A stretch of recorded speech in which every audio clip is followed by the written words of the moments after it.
প্রথমে কাগজের কার্টুন নিয়ে সুই সুতো দিয়ে সেলাই করে একটা মুরগির মতো আকার বানিয়ে নিলাম।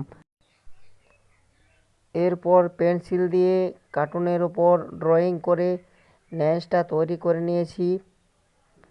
তারপর কার্টুনগুলো যাতে না দেখা যায় সেজন্য কিছু নিউজ পেপার তার উপর অ্যাড করে দিলাম।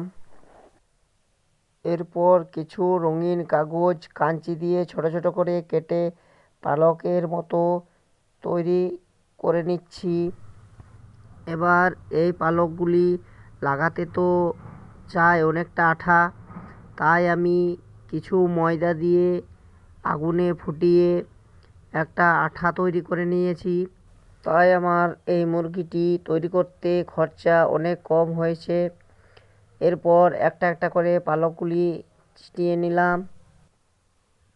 এই মুরগিটা তৈরি করতে আমার অনেকটাই সময় লেগে গেল। সেই দুপুর 2টোর থেকে বসে এখনও কমপ্লিট করতে পারিনি, প্রায় অর্ধেক হয়ে এসেছে। আর এরপর হয়ে এলো সন্ধ্যা। আর এই মুরগিটা যার জন্য করছি সেটা হলো আমার ছেলের ড্রেস কম্পিটিশানের জন্য। কাল ড্রেস কম্পিটিশন, তাই আজ আমাকে যেভাবেই হোক মুরগিটা কমপ্লিট করতেই হবে, কারণ অনেকটা আশা নিয়ে আমি এই মুরগিটা তৈরি করছি। অনেক চেষ্টার পর আমার কিছু ভাই বোনের সাহায্য নিয়ে আমি এই মুরগিটা কমপ্লিট করতে পারলাম। কেমন হয়েছে বলুন?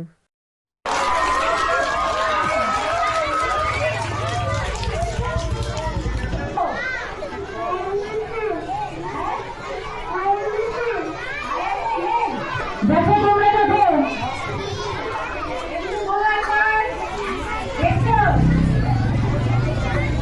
জানাগুলো লড়াইয়ের পর এই দেখো বাহ